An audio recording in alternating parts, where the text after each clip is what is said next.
gentlemen. Thank you so much for tuning in and listening to this panel, one of the panels in the IAEOZ, the Innovation in Agriculture and Energy Opportunity Zone Summit 2021. My name is Charles Sills. I'm an associate with KDM and Associates, which is operating the MBDA Federal Procurement Center.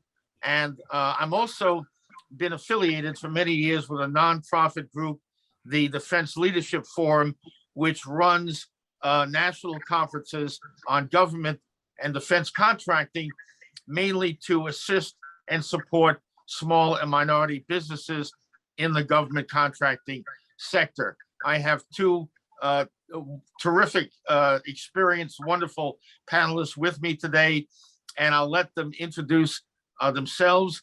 Dr. Teresa Orrock, please go ahead and say hello. Thank you so very much, Dr. Sills. I am Teresa Merriweather Orrock. I serve as professor of public administration and also the inaugural executive director for the Center for Entrepreneurship, Innovation, and Economic Development at Alabama A&M University in Huntsville, Alabama.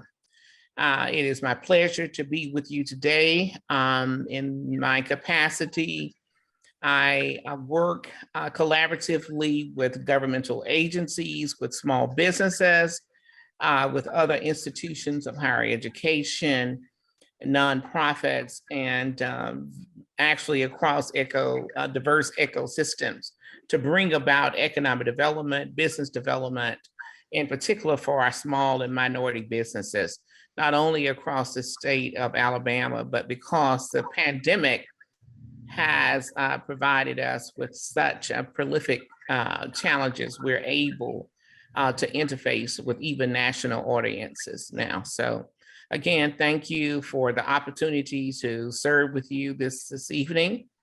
And certainly I am hoping that my comments will become value add for you. Thank you. Dr. Orrock, thank you so much. Your work in your center and the HBCU that you're supporting and working with are absolute gems and incredibly illustrious of what can be done in education and STEM training. Nicholas Justice, please tell everybody what you're involved in. Hi, I'm Nick Justice. I'm an old veteran out of the United States Army, where I ran research and communication systems for that, have had a lot of engagement with our academic community all across America, and find that to be very rewarding. When I ended up leaving the military, I couldn't stay idle. I had to stay engaged with our federal programs and our national security issues. And with a focus here at North Carolina State University now, particularly national security issues with energy primarily, when I ran one of the first National Manufacturing Innovation Institutes that the Department of Energy stood up. My portfolio now is where I work with a lot of national defense issues in our national security portfolio. It's a tremendous opportunity to do that. I get to reach out to a lot of industry and collaborate with industry partners and academics in partnerships around the country. Thank you so much, Nick. Dr. Orrock, would you tell us something about your work, your center's work, and Alabama's work in government contracting in collaboration with NASA and maybe the U.S. Army and several of those agencies, and how does that translate into programs that help minority business enterprises and other HBCUs? Yeah, thank you so much, Dr. Sills. Well, first of all, we have had excellent leadership at our institution over the past 11 or 12 years. Dr. Andrew Hugini Jr. has announced his resignation as of early 2020. And so we were very blessed to have him to stand in as president and CEO and to provide us with the guidance and the support that we needed. Under his leadership, and of course, my faculty and the deans for the College of Business and across disciplines, I was able to lead the university in standing up a center that deals with innovation, entrepreneurship, and economic development.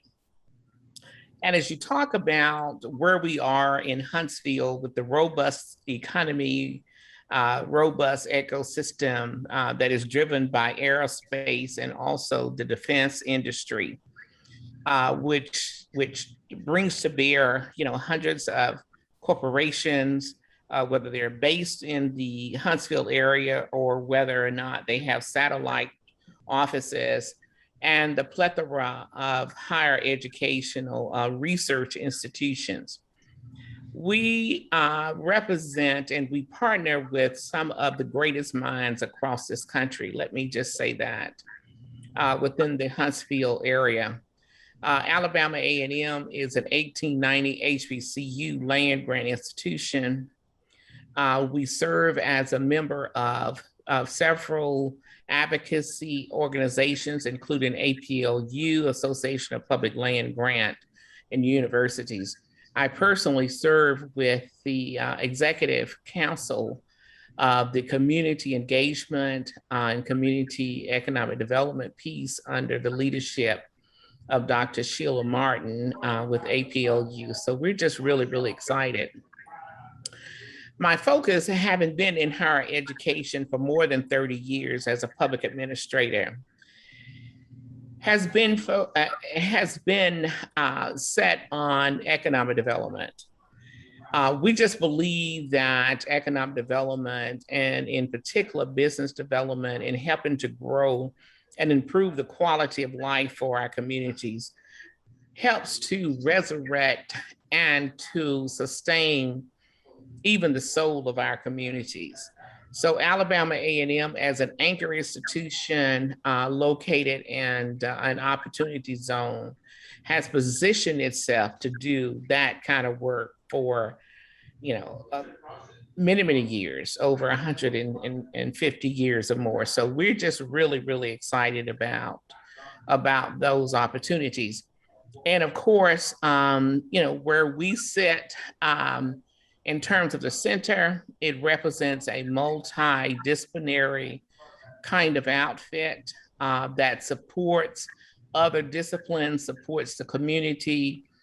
My aim is to lead the center and bring it about, and especially now that we are hopefully coming through the pandemic, the revitalization of our small and minority businesses, which have suffered in many instances irreparable harm because of the pandemic. Across the board, we are seeing that about 40% of our businesses are still struggling, many of which have not come back online. And we're just hoping that they will come back online. So I've been working through our state legislators, through our national advocacy programs. I just completed a fellowship with the Appalachian Regional Commission as a fellow under its leadership program, and have made other contacts. So we're working across the state to bring about some equity in capital equity and ensuring the quality of life for our small and minority businesses, which are really, really in dire strait at this time. So, and of course, that's the mission of our institution: research, teaching, and service. So it's so critical and important to rescue and pull up those small businesses that have been suffering disproportionately because of the pandemic. Have you found that is it a combination of government or defense monies and funding, as well as programmatic assistance, that has helped your center help the MBEs and help your HBCU? Are there any particular factors that you'd like to see more support in? Certainly I would. And you mentioned government contracting because that certainly provides the most stellar support, the most predominant support within our community. And one of the things that Alabama A&M University has done in terms of setting itself apart is to stand up the RISE Foundation, Research, Innovation, Science, and Engineering. The RISE Foundation serves as a separate nonprofit entity that supports the acquisition and execution of government contracting. So we have our own GSA schedule. We're able to jump in and to execute programs, across the board. It is an interdisciplinary program. We have many industry partners that we're working with. I work very closely with the RISE Foundation and Dr. Andrew Scott, who serves as executive director of of the RISE Foundation. And in many ways, team, we have been able to work with our small businesses to acquaint them with many opportunities for government contracting. We also bring them into areas of SBIRs, STTRs. We've been able to acquire a few of those opportunities. And my aim really is to enable our small and minority businesses to advance into this community. But in order to do this, as you just said, Dr. Seals, that there are some programmatic things that we must do. First of all, we're working across the board, attempting to provide our small businesses with better technology or access to technology.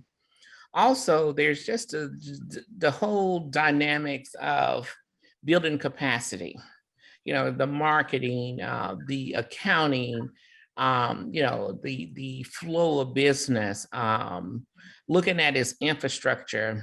And of course, as we're all dealing with now, the great resignation of the workforce. I mean, how do we get the best people in to assist us within that? So our work is very diverse, and because we are an anchor institution, because we are a land grant institution and HBCU, then our mission is very steeped in improving the quality of life for our stakeholders. So.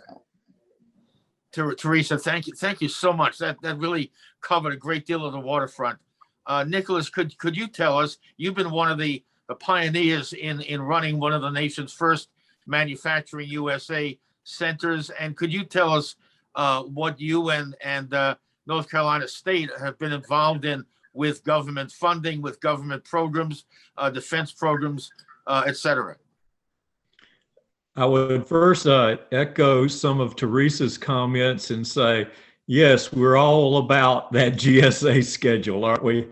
And I would say that also that one of the things that the government has done is made a lot of money out there available to us, and we need to take advantage of it. Also, being a land grant college, I would say that North Carolina State shares with Teresa's university the fact that we have an absolute mandate to extend our school out into the local economy in our states, and that's a big hit. Working with the National Manufacturing Innovation Institutes and Manufacturing USA, where they're kind of corralled by the Department of Commerce, is a great opportunity to really see innovation and collaboration ongoing at the federal level. And that can very much help the states and their local economies like that. A number of states work together and partner, working with faculty from a dozen universities with, Fortune 100 companies sponsoring you to little startups. It's a fascinating ecosystem to work in.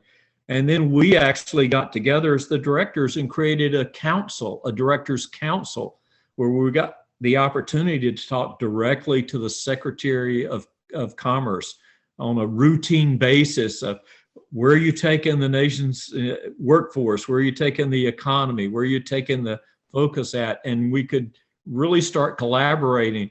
We ended up with a number of universities where we were exchanging memberships with each other's awards. I remember the University of Delaware was one where their manufacturing institute, one of my life science guys was their technical officer, and they were working very closely with us in return. A fascinating opportunity. And I learned something that, having worked inside government contracting in the military, I learned how much we were kept from working close to the industry partners that were on contract with us, and how much it was different in the commercial world, where companies could partner over lunch and compete that afternoon at 3 o'clock in another area of their work. So we have done a lot of things out there. I would tell you, Teresa, I just wanted to applaud when you said about workforce and reaching out, because I will tell that, to me, is the most vital thing, and that is it's that core competency for our universities to do. And the workforce is what's challenging us right now. Not so much the technologies, maybe the cost of the technologies, but the technology itself is in our labs, in our fingertips. It's having the people prepared to take that and create new solutions. Charles, let me stop right there, or Teresa and I are going to occupy your whole time. You're not going to get that. Absolutely, because I was about to jump into this whole subject of AI and workforce and all that. But Please, go ahead, please. Teresa, go ahead. Yeah. So just a very quick comment. So, everything that we're talking about here really hinges on our being able to get competent and skilled employees back into the workforce. And I have been asked to write an article, which I'm hopefully about done, just on the future of work. And it's not just the work that we do in higher education, but it is the work that is done across ecosystems. And one of my takeaways from having looked at so much research and writings and the narrative that is being espoused now is that there must be a more strategic alliance between higher education, between corporations and government in terms of the policies. There, in many ways, there is a disconnect here. And I just believe that that's what's causing so many issues associated with our workforce. And what I mean by that is, as an academician and also as a pragmatic policy and public administrator, we have to better understand the needs of our market. Our educational system is driven by the global marketplace. And so when that disconnect occurs, then we have to begin to ask ourselves, what are we preparing our students to do? So having that kind of dialogue, having that kind of seamless conversation, that narrative that really brings us all together, help us to understand our common core threads, I believe is what is going to bring us into a much better position in terms of our workforce. I do believe that what we are experiencing now is really a recalibration of our thinking, a rewiring of our thinking about our workforce. People have found out that during the past 17 months, that they may not need as much as they were previously consuming. So, so the value of work and the emphasis that we place on work,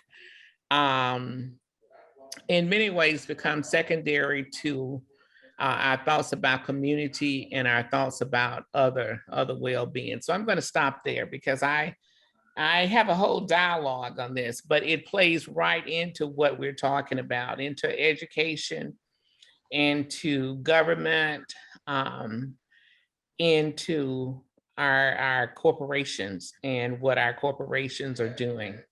Yeah. Teresa, I was going to pop right in on some of the things you were saying as well, because you're hitting the sweet spot and with our students. I will tell you, I have found that we need work as a laboratory within our universities. Absolutely. Work drives you to understand what you're learning in a practical, hands-on solution. Adult education patterns, to me, are looking more and more attractive for the more normal education route. For example, I will tell you, undergraduate research, Charles, you'd ask a question about the federal government. More undergraduate research. We don't need to save it till they've got a bachelor's degree and get in a graduate program to do research. They need to start exploring hands-on earlier in that. I have had some undergraduate research scholarships from the National Science Foundation, for example, that allowed me to bring it. We brought a third of our summer interns in doing the undergraduate research from a local community college. And it was amazing. Literally the best of my dozen undergraduates was that one of the young men that came out of the community college. I mean, so it's opportunity, but opportunity comes with exposure to the work that lets you refine, and really we learn by doing. And even the motto on our university campus is think and do, not do one or the other. And so it's exciting to hear Teresa say what she does as an academician, as you would call yourself. And I would tell you from the other perspective that I see the young students, the sooner they start working and applying their knowledge, the more they understand the value. They're not getting the value communicated. They're getting the knowledge communicated to them in the classroom. What they're not getting is an understanding of the value of their education, not only to themselves, but to their community. And speaking of exposure and knowledge of programs and collaborations, I'd just like to put on the table some HBCUs may not be aware of some of the Defense Department and Air Force and Navy, et cetera, collaborative programs. For example, the Air Force runs a series of what they call Air Force HBCU colliders. I guess by colliders, hopefully they don't mean planes crashing, but rather networking and outreaching between the Air Force and the colleges. And their wording about this is the mission is to engage, collaborate, and network in support of the development of science, technology, engineering, and mathematics, that is STEM capabilities in support of our warfighters. So the Air Force is engaging HBCUs and minority serving institutions in helping innovate, in helping entrepreneur, to make that a verb, on behalf of the critical Defense Department technology and other needs. And so they have a series of these workshops, collaborations, open houses with HBCUs. And that also connects into what Teresa just mentioned before, the Small Business Technology Transfer Program, or STTR program, where colleges and businesses team up uh, together to compete for grants with the Air Force, for example, in this case, for technology development programs and funding for research. So there are a whole lot of programs out there, and it's important for colleges to be aware of that. And I think the Defense Department has been doing a really signal job compared to several years ago. The outreach from the services and the DoD has been really extraordinary and very helpful. Nick, you mentioned outreach too, and when we're talking about agribusiness, agriculture, and rural MBEs, can you tell us something about North Carolina State's plant science complex and what that's involved with?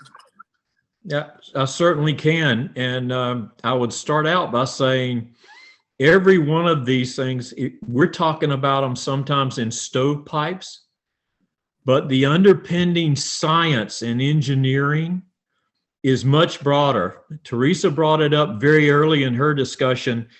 Multidiscipline teams that she's hiring, the same thing we're doing here, those multidiscipline teams.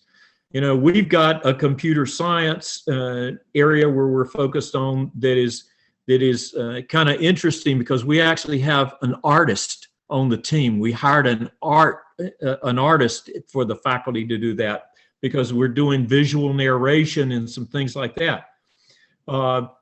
So everything that you do at the university can go multi-departmental. And oftentimes those fiefdoms have held us back in being a builder of a bigger situation, a big power at the university, because we won't get the other disciplines involved in that in a complementary manner. The Plant Science Institute is probably a preeminent institute at this university. It's just getting off with. It's going to be a world leader in its time as it stands up and gets in full operation. And they're literally looking. What's the problem they face? Well, the global warming. It's not just about energy, it's about agriculture.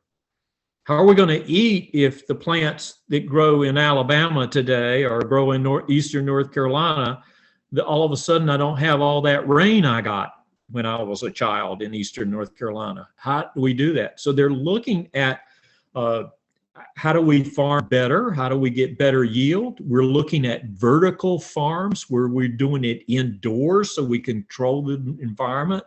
And I don't have a hurricane, a little specific to North Carolina oftentimes, but I know Teresa's from Alabama and you get some of the same weather we get.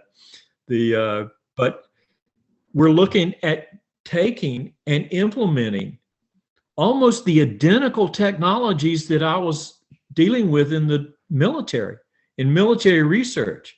So precision planning, robotic equipment, right? Geospatial analysis, big data analytics, right? Now I'm going to add to that some of the life sciences about, wow, what are the negatives of planting corn in that field? Wow, it grows too tall, the roots aren't strong enough, and a summer storm can knock it down and it's at risk. Well, can we develop a complementary product like a corn that's not such long, tall stalks, but a little shorter, but has the same yield? And that's just life science studies and researchers, dealing with seeds and yields and picking the best crop for our environment. And in a changing environment we're in, that will be very important for us to do, because what grew before may not grow again.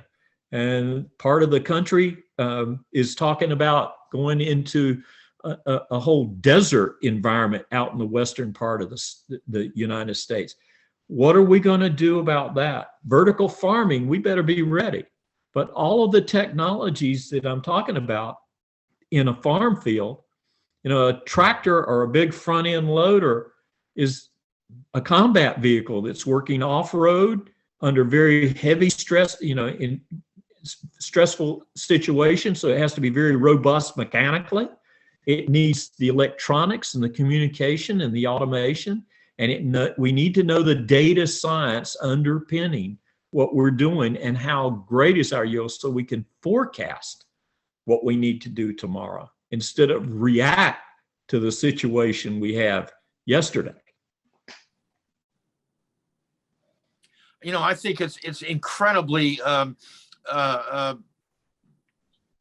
energetic, and it's just driving this conversation that both these colleges, North Carolina State, Alabama A&M, are so much involved across the board, from agriculture to manufacturing science to government contracting to NASA to military. Both of your colleges are unbelievable test beds and drivers of education. Teresa, are there additional collaborations that you've been involved with the government, any part of the government that would give us even more examples of this? So I guess that the best way to phrase that is to ask if there are anything that we really haven't been involved with. In terms of past performance, we have stellar past performance. And I will provide you with our updated capabilities report so that you will see the kind of work that we're doing across the board. My office is located in the College of Business, so we are into logistics, and we know that logistics and supply chain management now is a major issue. And then, of course, if we look across the spectrum, look across the disciplines, our faculty in the College of Education and Social Work has had a tremendous charge and responsibility, especially during the last 17 months or so during COVID. And we are implementing within the College of Business and Public Affairs a new program in public administration. My background is in public administration. And also my spouse, who also works with me as my colleague, Dr. Michael, we are leading the institution in standing up a master's in public administration, which is so desperately needed, especially as we began to look at emergency management, organizational behavior, which really gets us into this whole workforce development issue and how we deal with our organizations. And then, of course, within the College of Engineering, there are some new developments and outgrowths programs that are there. So across the board, it is working. We are working together, and we just appreciate the leadership of Dr. Hougini, who has led us through many storms as an HBCU. Financially, we're on a good trajectory, and our student enrollment miraculously grew during the pandemic, while others enrollment really dropped. And we attribute that to being able to jumpstart online programs and online courses for our students. And also being in Huntsville, Alabama is really not a bad thing. The city is growing by leaps and bounds, and we're just excited to be a part of this growth process. So yeah, so we hope to continue to expand. We have selected a new leader, president for the university. Our current provost, Dr. Daniel K. Williams, will come in January. He knows the lay of the land, has been very intricately involved in helping to build out programs. So I am hoping that we will continue to expand and to grow and to develop. So that is terrific. Congratulations on your growth and on the student matriculation and attendance. That's fantastic. Just one footnote to what you mentioned about supply chain and logistics. And when it comes to government contracting, there are a lot of statistics out there. For example, that fully 30% of all government contracting dollars or even more goes to only 5 main defense contractors. But that completely overlooks the reality. And the reality is, let's take the F-35 fighter program, the most advanced fighter jet we're producing these days, Lockheed Martin. But there are small and medium-sized businesses, hundreds upon hundreds of them in almost all 50 states that are contributing components, software, training manuals, pilot training, parts, legacy, everything to those fighter jets. And it's our business in colleges and in government contracting organizations to help educate the minority business enterprises on how to reach the larger prime contractors. So it's our mission and our enterprise, if you will, to tell them how to get to the contractors to team with them. A saying that I always have is a lot of small businesses have the capabilities, they have the tickets to the ball game, but they can't find the entrance to the stadium. Exactly. So that's what we all have to do. Yeah, and yeah. Go ahead. Excuse me. No, and you are on point when you say that. We've also served as third party to several mentor protege programs, providing them with the technical assistance, especially in the areas of business performance systems and the like. And one other thing I'm going to point out, and then I'll certainly turn it back over to you, is that next week we are hosting Alabama A&M has a major NSF award that focuses on HBCUs in innovation and entrepreneurship. And because of the pandemic, we've not been able to get our stakeholders on the ground face to face. So we continually do the virtual session. So next week, both Tuesday and Wednesday, and I'll send you the links on these, we'll be hosting the HBCU Summit. This is something, this is an event that NASA typically does, but because we work very closely with NASA, NASA has asked us to collaborate with its HBCU program. This is an opportunity for our HBCUs to learn about, as you talked about, Dr. Seals, those opportunities that exist within our government agencies, and not just the grants, but primarily the contracts. And so NASA will host the sessions on the 26th. Alabama A&M will host the sessions on the 27th that will be led by the NSF grant that I provide leadership on under the EPSCoR Directorate. Again, our focus is on innovation, entrepreneurship. I'll also have a segment where I'm bringing in my industry partners to talk about, how our industries can really play a role in all of this. And this is something that we try to facilitate a couple or 3 times a year, just to bring in our stakeholders from across the nation, from across the globe, to engage in this type narrative. So nothing could be more on target than that. That is, thank you. Thank you for telling us about that. Thank you. Thank you very much. Charles, I wanted to comment on one of your statements about, the big aerospace industry guys and stuff like that, because oftentimes those little small businesses that are supporting them came out of our grad schools. I mean, that's where that innovator came from, and he's trying to start up before he takes a job 9 to 5, 5 days a week. He wants to put that research project and see if he can turn it into something significant.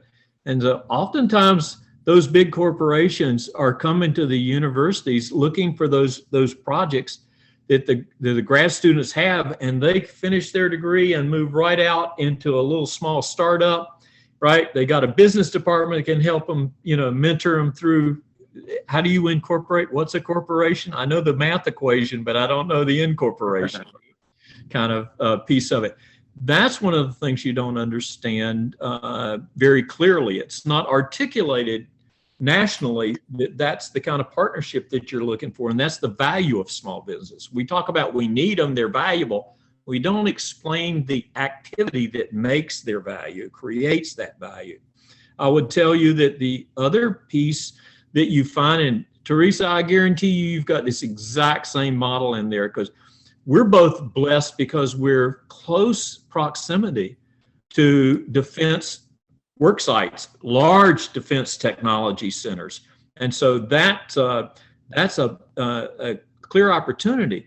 But they're all across the country, but you have to figure out where that works in your ecosystem and how can you leverage that to your advantage. And oftentimes, understanding the big needs of one of the federal agencies will uncover an opportunity for me as let's do these kind of research projects. And the National Science Foundation, my gosh, they do such a fantastic job of making funds available and require you to focus it on students. So, you can't argue with that logic, but their motivation of pushing you to do that is a double plus to get you to focus on some of those things. Perfectly said, Nick. Thank you. I think we're almost out of time. Before I thank these incredible panelists for everything that they've contributed, I think the producer of the IAEOZ Summit Series, Keith Moore, if he can get on with us, I think he has a comment or a question. If you're there, Keith. I have enjoyed this discussion immensely, not because just the fact that I know each one of you personally and sort of long-standing, but because your conversation really is a segue from our kickoff of IAEOZ 2020 and new neighbors, new partners. Alabama A&M, Teresa Arak was not with us in October of 2020. Here we are, October 2021, actually October 22nd, 2021. That's an interesting mathematical equation. She's with us. And during that time and since October, we've had very active partnership engagements that speak loudly to that collaborative. And I remember so distinctly last year, Nick, by phone, describing North Carolina, particularly Durham, as a community. And this conversation echoes loudly, speaks volumes to what community collaborations can create post-pandemic. As Teresa has said, clearly the pandemic has caused each and every one of us to have experiences that make us pause to find our way to rewind.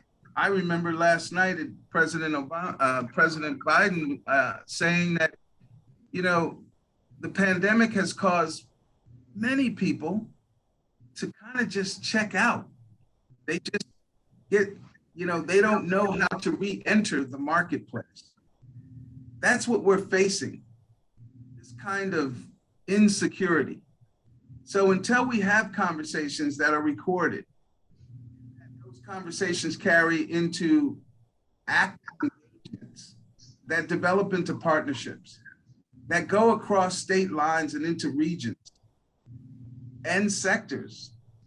Ladies and gentlemen, we can't expect to find that holy grail I call what works. But I'm so thankful for this conversation. Charles, great job in leading the questions as well as the discussion. And I just going to close by asking, what works, Nick? What works, Teresa, as you see it from the academic side, from last year to this year, in terms of opportunity zones and your community and these projects and how MBEs can engage? Nick, I, again, distinctively remember our conversations and you clearly talking about the complexities associated with the program. We know some of the data and it aligns with the fact that it's been a very complex program that unfortunately not a broad mass number of communities, individuals, businesses have participated. Have we made any progress in that area? And Teresa, I close this question and this great conversation out with the same question to you. What works for HBCUs today in opportunity zones? what actually works, first of all, is just a strengthening of our partnerships with business, with industry, with government, and continuing to tell our story, continuing to place that narrative out there about the possibilities of opportunity zones. I think that with the Biden and Harris administration focus around Build Back Better initiatives, that this is a perfect time for us to do this. And the other thing, and I'm going to close on this, is that we have to begin to strategically draw a straight line between higher education, industry, and government as we formulate policy and make those decisions that affect all of the stakeholders across our various ecosystems. And I say that because many of us are still working in silos. And, you know, it's not just what are we preparing our students for, but what are we preparing our communities for? That's so wonderful, because you have not yet heard, this is a pre-recording that we will be airing globally live November 3rd and 4th. But Dr. Tim Akers out of Morgan State University, I describe his summarization as a sermon.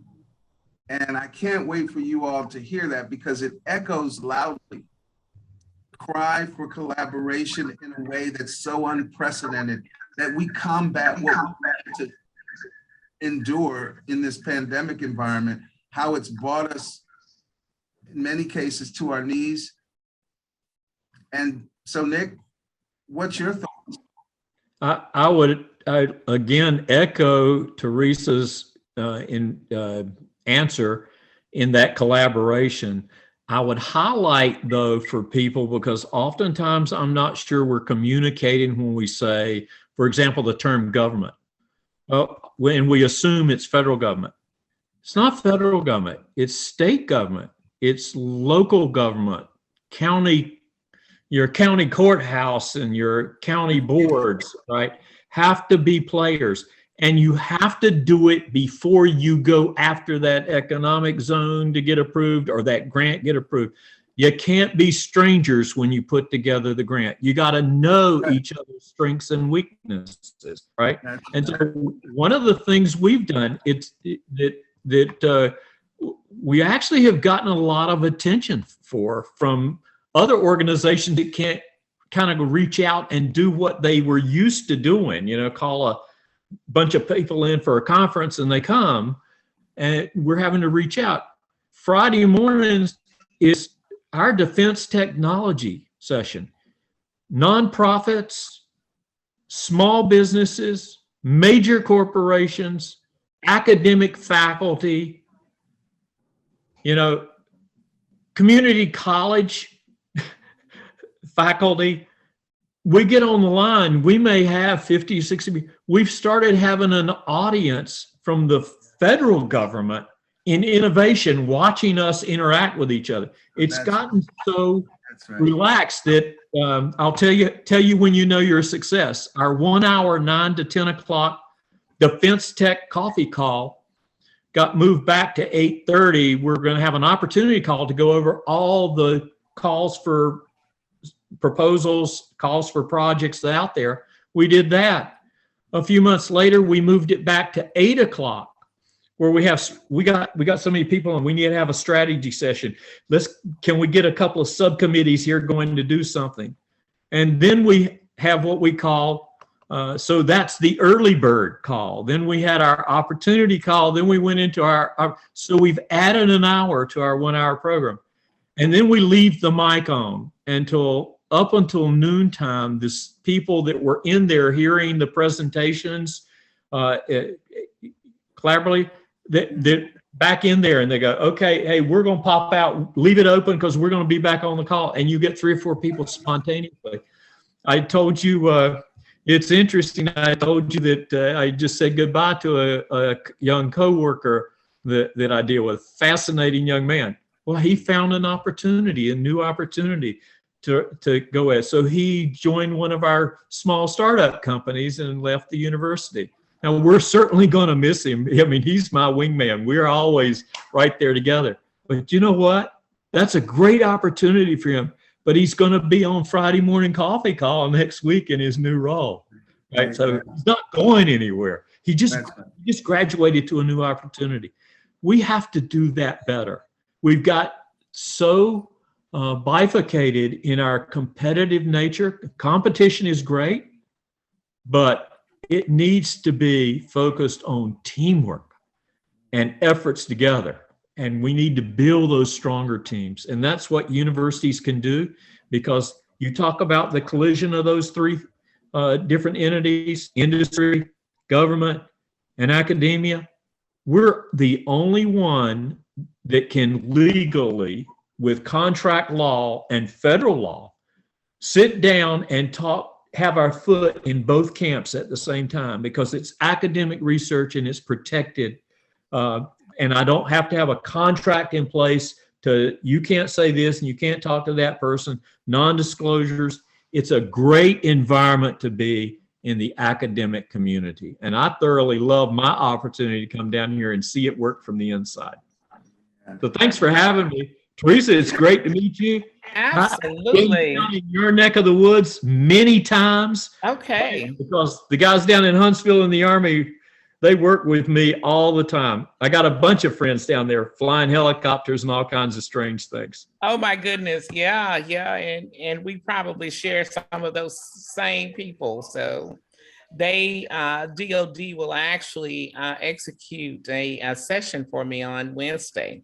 They are super excited. They've sent all their bios and just wonderful. So they'll talk about the opportunities in particular for HBCUs as a part of that session. And by the way, we have more than 50 of the nation HBCUs already registered, and the deadline has yet to come about. So we expect to have far more than that. And not only HBCUs, but other minority serving institutions. So I just appreciate this opportunity. Ladies and gentlemen, you have heard a library full of information exchange. I would close by asking each of you to, well, Nick in particular, in the chat, throw that OTA out. Didn't talk about it. I know Charles will bring that up in our two-day discussion, November 3rd and 4th. And because people need to know, companies need to know, MBEs need to know, small businesses really need to know how to engage in OTAs. And so we're so delighted for this conversation. Charles, thanks for taking the captain's chair on this. And you all have done a tremendous job once again. And we thank you for being a part of the Innovation in Agriculture Energy Opportunity Zone Summit 2021, a global team approach. Thank you, everybody. Thank you.